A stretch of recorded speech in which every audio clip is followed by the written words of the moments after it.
한 주일 동안 잘 지내셨지요? 만나 뵙게 되어서 너무 반갑습니다. 기도해 주셔서 저도 또 며칠 잘 또 쉬었다가 여러분을 뵙게 되었습니다. 이제 실로암 찬양을 우리 여선교회가 해 주었는데요. 우리 아들하고 주중에 실로암 찬양을 제가 자주 들었거든요. 근데 큰아들이 이 찬양을 듣더니 이렇게 저에게 물었습니다. 아빠, 이 사람은 새벽에 주님을 만났나 보지? 이렇게. 왜?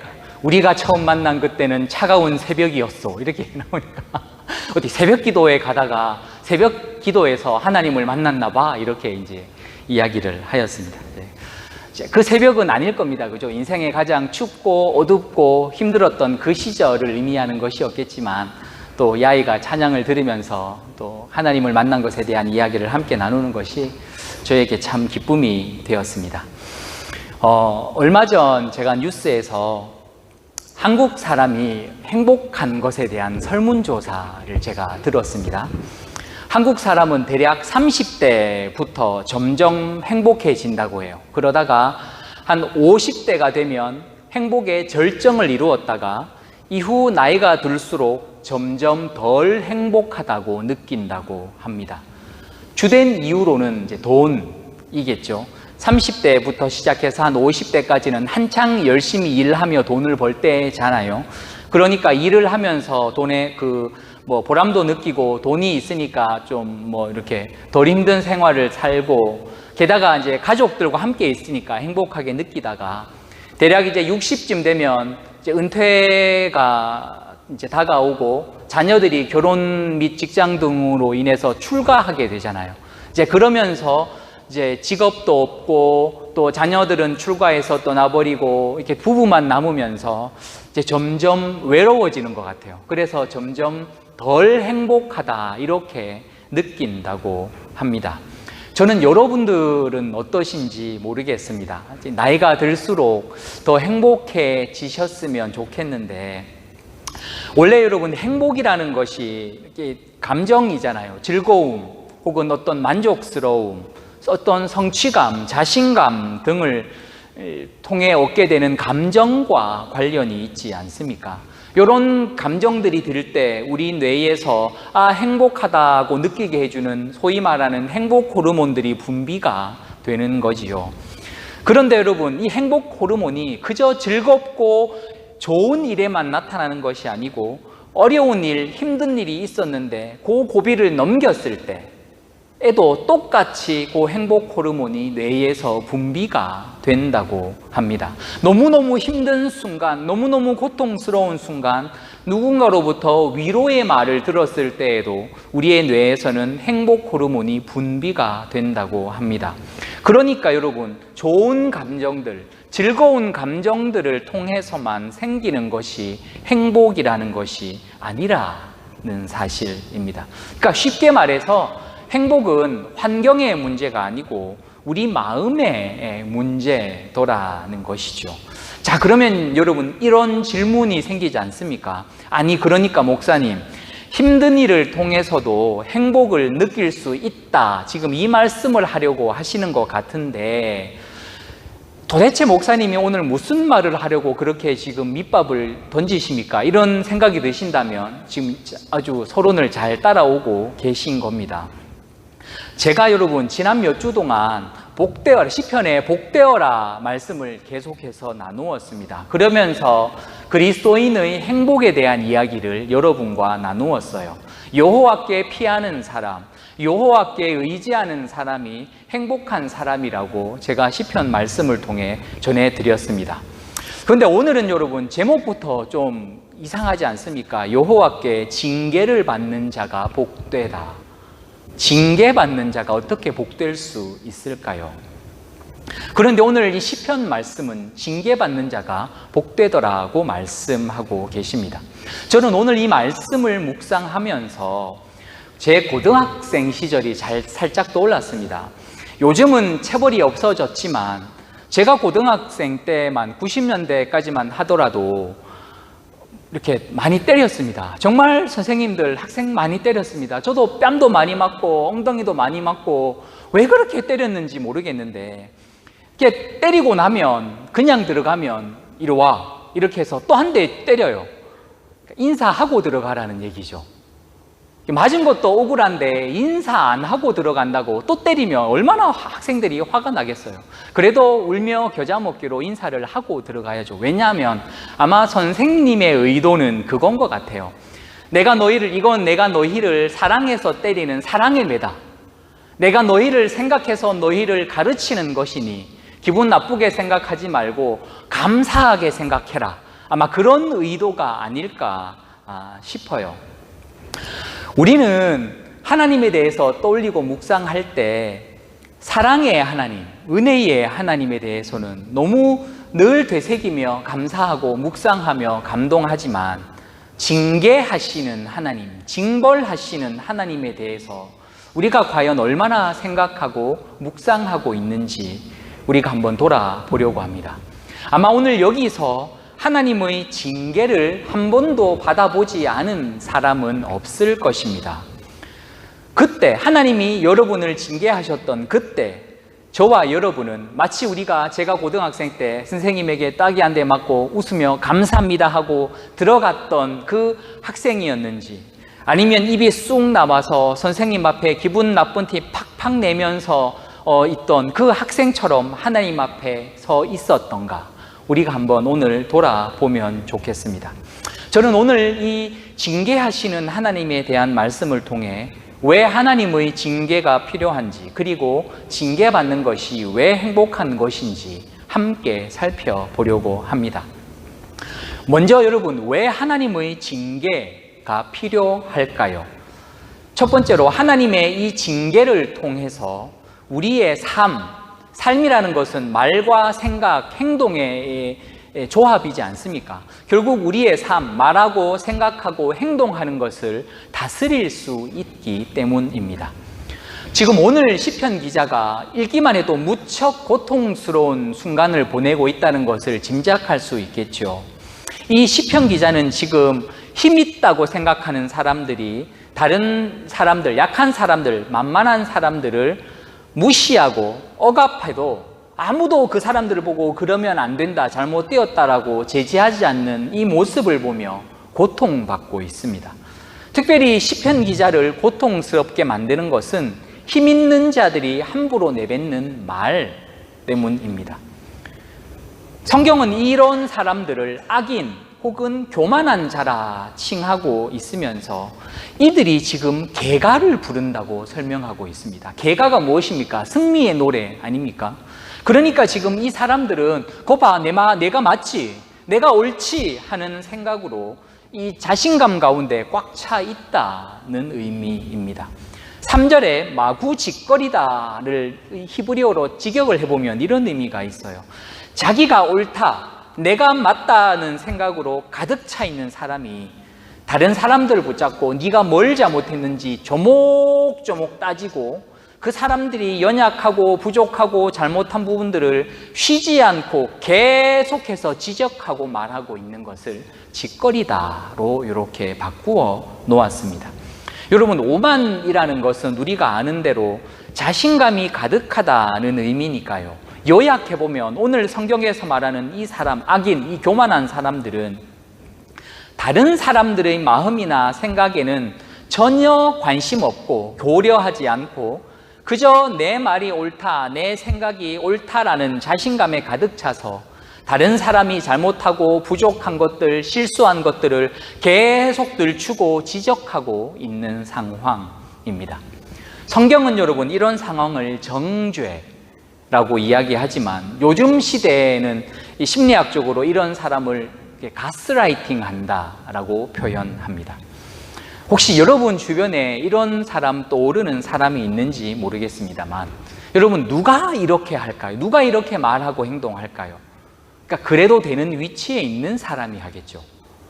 그렇게 말해도 아무 문제가 없는 사람, 자기가 그렇게 말을 해도 아무도 자기한테 뭐라고 말할 수 없는 위치에 있는 사람, 함부로 다른 사람한테 지적하고 말해도 감히 자기에게는 아무도 뭐라 할 수 없는 그 위치에 있는 사람이 바로 그렇게 말하는 사람입니다. 그럼 여러분, 반대로 그렇게 말할 수 없는 사람들은 왜 못하는 걸까요? 그렇게 말할 수 있는 위치가 아니니까요. 그렇게 말했다가는 큰일 나니까요. 그러니 세상에는 두 종류의 사람이 있겠죠. 때와 장소를 가리지 않고 사람 가리지 않고 좀 만만하다 싶으면 자기가 하고 싶은 말 다 쏟아내는 사람들이 있고, 혹은 하고 싶은 말이 있어도 말하지 못하고 가슴에 꾹 참고 끙끙거리며 살아가는 사람들이 있습니다. 예수 믿는 사람도 여러분, 요 첫 번째 사람, 요 사람 되고 싶어서 돈 벌려고 하고 첫 번째 사람처럼 살고 싶어서 내 자식들 요런 사람 키우기 위해서 얼마나 애써서 자식들 공부시키고 가르치고 있습니까? 혹시 여러분 중에, 우리들 중에 아야 그래도 나는 그런 사람은 아니야, 나는 그런 위치에 있지 않아 라고 생각할지도 모르겠지만, 여러분 오늘 말씀 6절을 가만히 보시면 남을 쉽게 정죄하고 판단하고 비난하고 비판하는 사람들이 어떤 사람을 타겟으로 삼냐 하면 6절의 과부, 나그네, 고아와 같은 사람들입니다.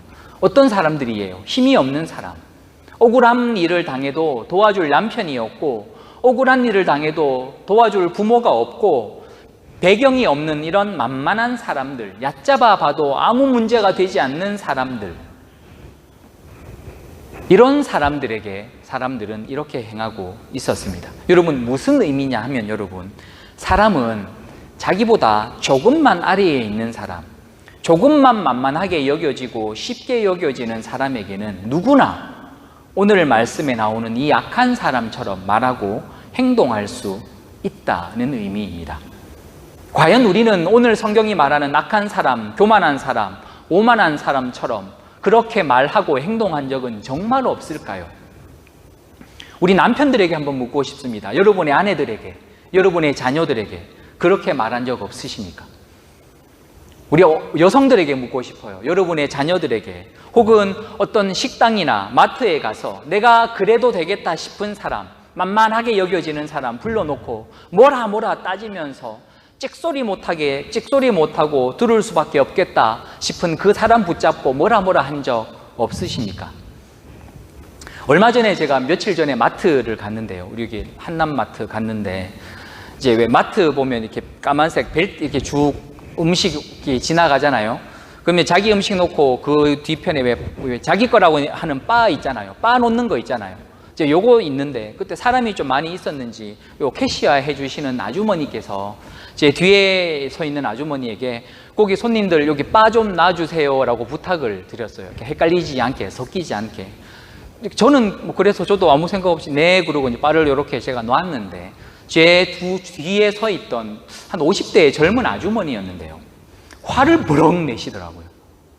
이걸 내가 왜 놓냐고, 일하는 당신들이 놔야지, 내가 이런 거 놔야 되냐고 막 소리를 지르더라고요. 그래서 아니 바빠서 이렇게 뭐 설명을 하니까 다 필요 없다 그러면서 화를 버럭 내면서 이 장 본 거 이거 그냥 팍 놓고 그냥 나가시더라고요. 물론 뭐 기분 나쁜 일이 있으셔서 제가 그러셨겠다 싶기는 하지만, 정말 여러분 우리는 식당이나 마트에나 어떤 뭐 장소에 가서 정말 내가 뭐라고 말해도 찍소리 못하고 들을 수밖에 없는 사람들에게 뭐라 말한 적 없을까요? 저는 그 모습을 보면서 우리 교회 교우들은 정말 저렇게 안 했으면 좋겠다, 정말 저런 사람 없었으면 좋겠다 하는 마음을 제가 얼마나 강하게 가졌는지 몰라요. 저는 여러분 식당에 갈 때마다 이제 일하시는 분들 이렇게에게 정말 최대한 정중하게 하려고 저는 노력을 해요. 다른 이유는 없습니다. 왜냐하면 지금은 우리 함께 하지 못하고 있지만 우리 최양숙 집사님께서 식당 하셨잖아요. 제가 오늘 이 식당 일하시는 분들에게 정중하게 잘하면 다른 누군가가 우리 최양숙 집사님에게도 정중하게 잘 대해주시지 않을까 하는 기대감, 소망함으로 저는 그렇게 했습니다. 우리 교회에도 비즈니스 하시는 분들이 많이 계십니다. 제가 어떤 비즈니스를 가더라도 제가 거기서 그분들에게 정중하게 최대한 친절하게 손님임에도 그렇게 하려고 노력을 합니다. 다른 이유는 없습니다. 제가 이렇게 하면 다른 누군가가 우리 교우들 비즈니스 하는 데 와서 이렇게 정중하게 해주지 않을까, 그런 마음으로 저는 언제나 그렇게 하였습니다. 여러분 이민 생활 하시는 분들 중에 교회 다니시는 분들 많잖아요. 오늘 그렇게 큰 소리 치고 그분처럼 돌아갔는데 만약에 그 캐시어하고 그분이 천국 갔는데 만났다고 생각해 보십시오. 아무 일 없이 그저 웃으면서 그냥 그렇게 만날 수 있을까요?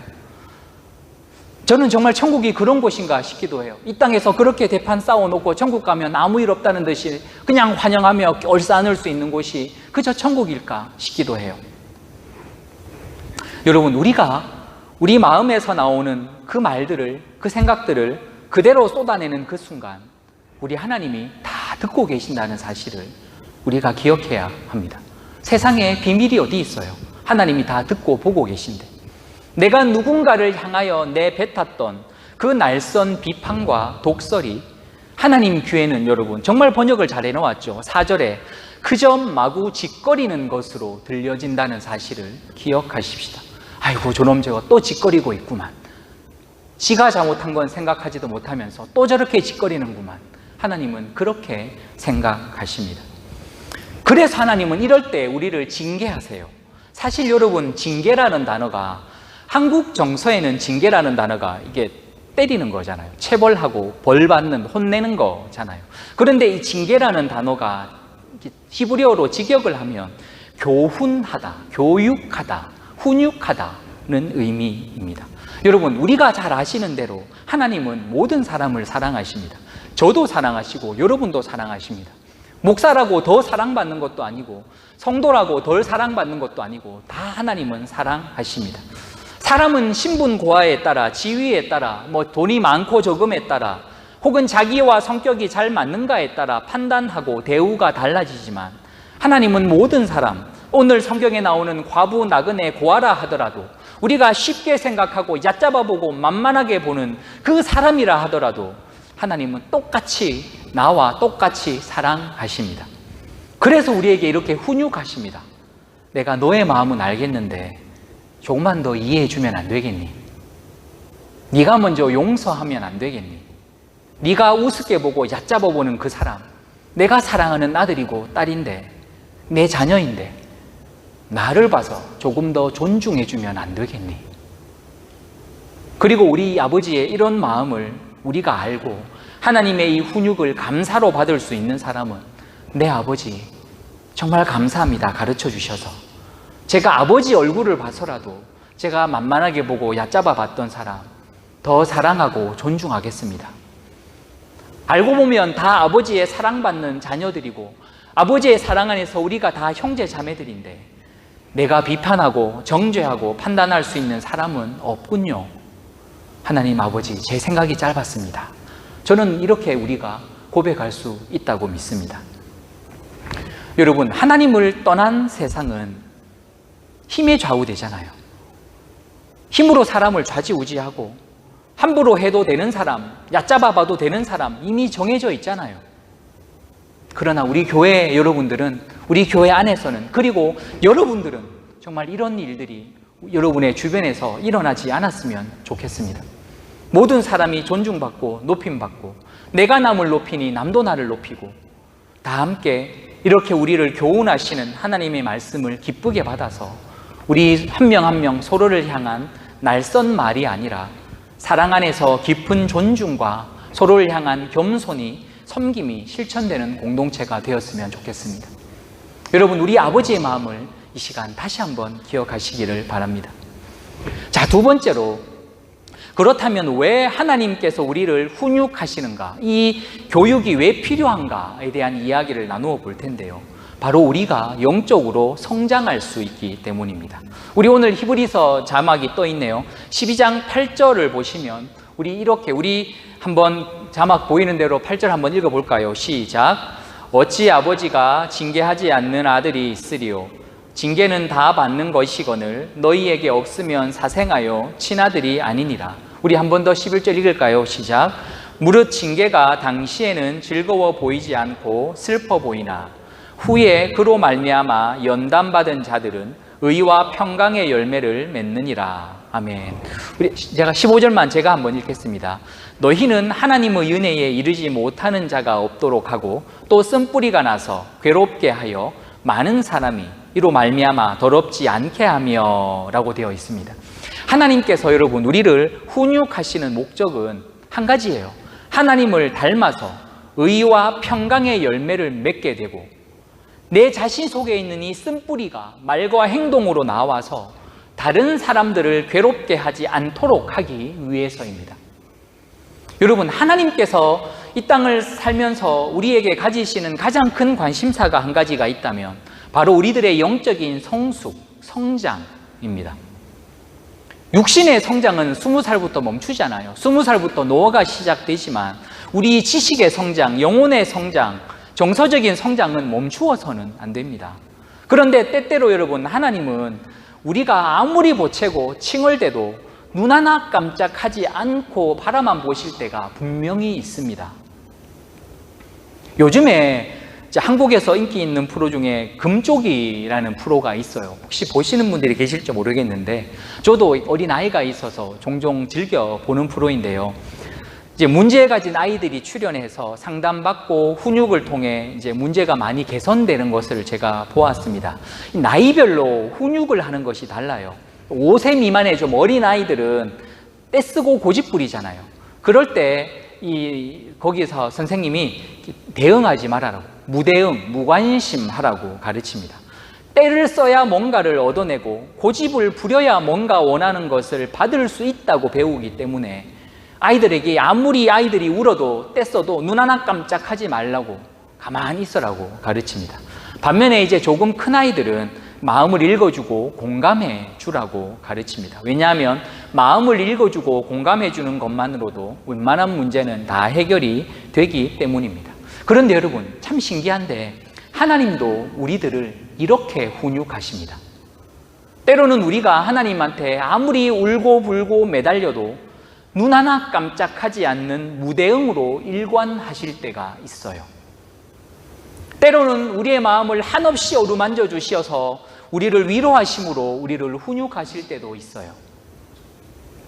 저는 요즘 우리 큰아이, 이제 13살 되었는데요. 큰아이와 4살 된 막내를 보면서 참 많은 것을 배워요.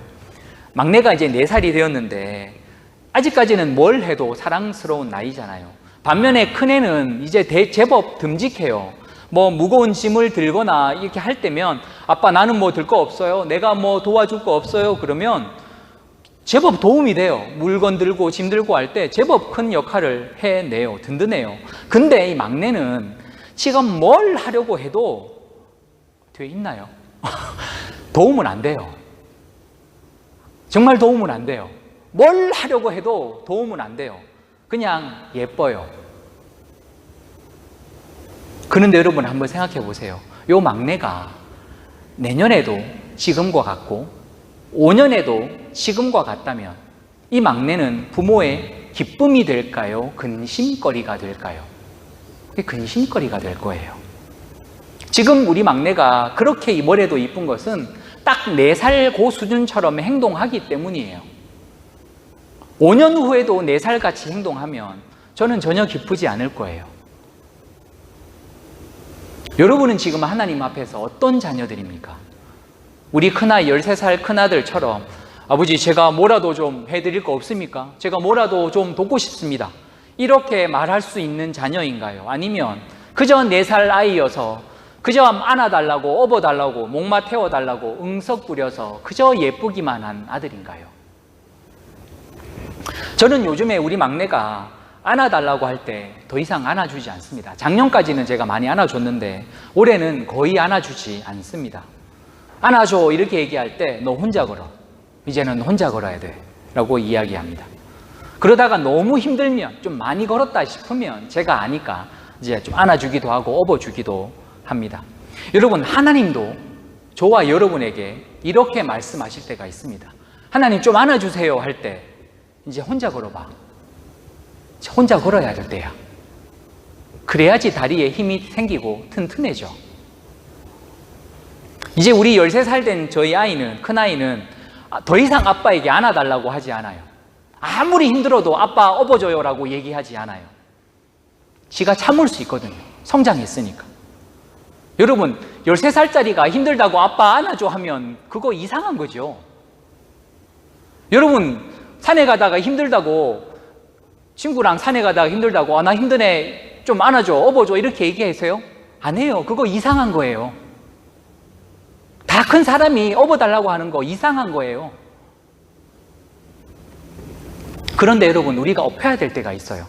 산에 갔는데 다리를 다쳤거나 뭐 허리를 다쳤거나 걸을 수 없는 지경이 되면 누군가의 부축을 받거나 엎혀야 돼요. 그거는 이상한 것이 아니지요. 여러분, 우리가 잘 알고 있는 유명한 예화 중에 모래 위 발자국 예화 아시죠? 어떤 사람이 뭐 꿈을 꿨나 뭐 했는데 발자국이 한 개밖에 없어가지고, 예전에는 발자국이 자기 발자국 하나, 하나님 발자국 하나 이렇게 두 개가 나란히 있었는데 돌아보니 발자국이 하나여가지고 아이고 내가 이렇게 힘든데 하나님이 이제 나를 안 도와주시는구나, 떠나셨구나 하고 막 슬퍼했더니 알고 봤더니 야 이놈아, 네가 힘들어 해가지고 내가 너를 업고 가고 있다. 이건 네 발자국이 아니고 내 발자국이다. 이러면서 우리 은혜 많이 받았던 그 예화 있잖아요. 제가 오늘 이 말씀을 보면서 이 예화를 보니 이 예화가 완전히 다르게 보이는 거 있죠. 여러분, 다 큰 주인공이, 다 큰 사람이 업힌다는 것은 좋은 일이 아니에요. 은혜스러운 일이 아니에요. 제가 고등학교 때 친구 중에 이제 좀 소아마비가 좀 있는 친구가 있었어요. 소아마비가 왜 몸만 불편하지 정신은 멀쩡하잖아요. 일반인이랑 똑같잖아요. 이 아버지가 고등학교 2학년인 이 친구를 늘 업어서 등교 하교 시키시는 거예요. 한여름에도 이 다 큰 아이 덩치는 얼마나 큽니까? 고등학교 2학년이면 남자아이 업어서 왔다가 업어서 집에 데리고 가는 거예요, 교실에서. 어떻게 하다가 이 친구와 아버지 이야기를 할 때가 있었어요. 이 아이가 울더라고요. 미안해서. 혼자 걸어야 되는데, 나이가 컸으면 혼자 걸어야 되는데 맨날 아버지한테 업혀 다녀야 되니까 미안해서 울더라고요. 신앙생활을 40년, 50년 했는데 아버지께 업혀 다니신다고요? 그게 은혜스러우세요? 아니, 정말 맞아요. 우리가 넉다운 돼가지고 정말 어딘가 크게 다쳐가지고 하나님이 업어주셔야 할 상황에 업히는 건 얼마나 감사하고 놀라운 일인지 몰라요. 그런데 수시로 업혀 다닌다고요? 정말 은혜스러우세요? 그 아버지 마음 생각해 보셨어요? 다 큰 아들 소아마비가 걸려서 움직이지 못하는 다 큰 아들 업고 등하교하는 그 아빠의 마음을 한번 생각해 보셨어요?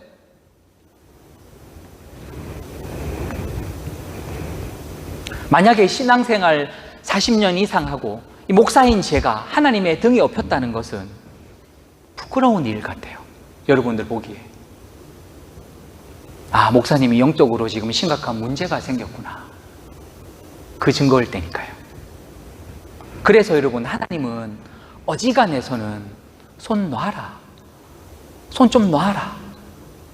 이렇게 말씀하십니다. 왜냐하면 우리들이 하나님을 닮아서 거룩하여지고 의와 평강의 열매를 맺도록 하기 위해서입니다. 저는 여러분 이것이 얼마나 감사한지 몰라요. 사실 여기 우리 멀쩡하게 앉아있지만 다 연약하잖아요. 다 죄인이잖아요. 아무런 잘못 없는 것처럼 떳떳하게 이렇게 앉아있지만 하나님이 우리 잘못을 낱낱이 다 까발리시면 정말 얼굴 부끄러워서 교회 못 나올 전부 우리 그런 사람들이잖아요. 하나님도 아실 거예요. 그런데 하나님은 여러분 이렇게 말씀하지 않으세요. 야, 내가 보니까 너는 정말 아무 쓸모가 없겠다. 그냥 너는 평생 나한테 업혀 살아라. 너는 그냥 움직이면 문제 일으킬 테니까 그냥 딱 업혀가지고 아무것도 하지 말고 이렇게 있어라 하면 하나님 얼마나 편하시겠어요. 그런데 이렇게 말씀하지 않으시고 손 놓고 어깨 펴고 넘어져도 괜찮으니까 한번 걸어가 봐라. 다칠 만한 돌멩이들 내가 다 치워놨다. 한번 혼자 걸어가 봐라. 이렇게 말씀하여 주십니다. 여러분, 이것이 사랑이지 않습니까? 저는 여러분 이것이 하나님 믿는 것이구나 싶어요. 여러분, 우리가 왜 교회에 나옵니까? 왜 함께 모여서 예배드립니까? 왜 함께 신앙생활합니까? 아무렇지도 않게 이 앉아있는 이 모습 속에 우리 안에 있는 죄를 저는 다 알고 있습니다. 우리 서로 다 알고 있습니다. 그런데 이런 죄인들이 모여서 하나님의 교훈을 받고 가르침을 받아서 거룩하여지고 의와 화평의 열매를 맺으면서 하나님을 닮아가는 곳이 저는 교회라고 믿습니다. 원래 여러분, 교회는 똑똑한 사람들, 있는 사람들, 가능성 있는 사람들, 될성부른 떡잎들이 모여가지고 신앙생활하는 곳이 아니라 원래 안 되는 사람들, 원래 불가능했던 사람들이 모여서 하나님처럼 닮아가서 의와 화평의 열매를 보란듯이 맺으며 사는 곳, 저는 여기가 교회라고 라고 믿어요. 그러니 얼마나 감사해요. 여러분, 하나님은 저와 여러분을 그저 받아주시는 하나님이지 않으십니다. 때로는 여러분 정말 차갑게 매몰차게 손 놔라 하시면서 우리를 자라나게 하시는 분이십니다. 그래서 시편 저자가 이렇게 고백합니다. 여호와의 훈계를 받는 자가 복되어라. 우리는 하나님이 고난에서 구원해 주시고 늘 은혜 베풀어 주실 때 복되어라 이렇게 고백할 것 같은데, 시편 기자는 도대체 어떤 경험을 했길래 여호와의 훈계를 받는 자가 복되어라 이렇게 고백하는 것일까요? 너무 힘들었는데, 정말 죽을 만큼 힘들었는데 돌아보니 하나님을 깊이 경험하고 의와 화평의 열매를 맺어가고 있는, 이 자라나고 있는 자신을 발견한 것이죠. 고난 중에 있을 때, 환난 중에 있을 때 정말 복된 것은 여러분, 그 시기를 빨리 훌쩍 넘어가는 것이 아니고 오히려 그 상황들을 통해 하나님을 맛보아 알고 우리들 한 사람 한 사람을 향한 하나님의 뜻과 계획을 발견하고, 그럼에도 모든 상황을 다스리시고 붙잡으시는 하나님의 능력을 경험하는 것입니다. 그래서 여러분, 언제나 우리 손 잡고 가시는 하나님, 언제나 우리를 붙잡아 주시는 하나님, 업고 가시는 하나님 말고 오늘은 때로는 매몰차게 우리 손 뿌리치시는 하나님 묵상하시면서 그 은혜를 깨달으실 줄 아는 여러분들이 되시기를 축복합니다. 하나님의 징계를 받고 훈련을 받을 때 기쁘지만은 않을 거예요. 괴로울 거고요, 섭섭할 거예요. 왜 내 기도 안 들어주시냐고, 왜 내 지금 너무 힘든데 요거 빨리 좀 벗어나게 안 도와주시냐고, 이런 배신감이 들 수도 있을 겁니다. 기쁨, 즐거움, 앞에서 말했던 그 행복과는 거리가 먼 감정을 느낄 겁니다. 그런데 오늘 시편은 괴롭고 힘든 길을 걸어도 하나님의 가르침을 받는 사람은 복되다라고 말하고 있습니다. 여러분, 무엇이 저와 여러분을 이 땅에서 정말 복되게 합니까? 우리에게 기쁜 일, 즐거운 일이 생겨서 행복한 것이 아닙니다. 하나님께서 우리 아버지 되셔서 친히 우리를 양육하시고 성장시키시는 것을 경험하는 인생이 정말 복된 인생입니다. 오늘 말씀에서 여러분, 시편 기자가 얼마나 괴롭고 고통스러우면 하나님께 복수해달라고 간절히 기도하고 있겠습니까? 자기가 할 수 있는데 안 하는 것이 아니고 정말 할 수 없는 상황이 되어서 하나님께 기도하는 것입니다.